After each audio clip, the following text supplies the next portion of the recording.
सिद्धार्थ ही गौतम बुद्ध थे, जो आगे चलकर बौद्ध के प्रवर्तक बने। बुद्ध के बचपन का नाम सिद्धार्थ था।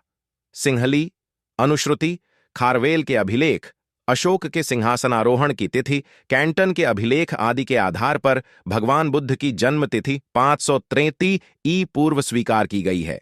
भगवान बुद्ध को तथागत भी कहा जाता है।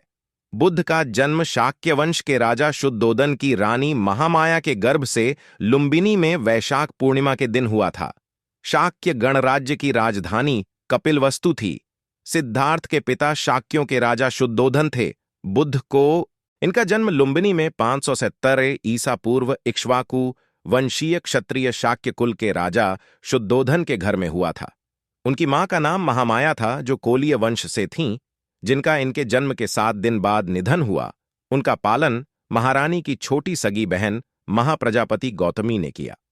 29 वर्ष की आयु में सिद्धार्थ विवाहोपरांत एकमात्र प्रथम नवजात शिशु राहुल और धर्मपत्नी यशोधरा को त्याग कर संसार को जरा, मरण, दुखों से मुक्ति दिलाने के मार्ग एवं सत्य दिव्य ज्ञान की खोज में रात्रि में राजपाट का मोह त्याग कर वन की ओर चले गए।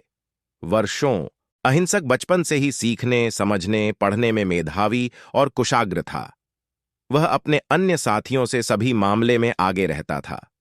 उसके गुणों से केवल गुरु ही नहीं, बल्कि आचार्य की पत्नी यानी गुरुमाता थी प्रसन्न रहती थीं और उससे सौम्य व्यवहार रखती थी। इस कारण अहिंसक के कुछ साथियों को उससे ईर्ष्या होने लगी। सभी अहिंसक से उलझने की कोशिश करते थे, लेकिन जीत अहिंसक की ही होती है।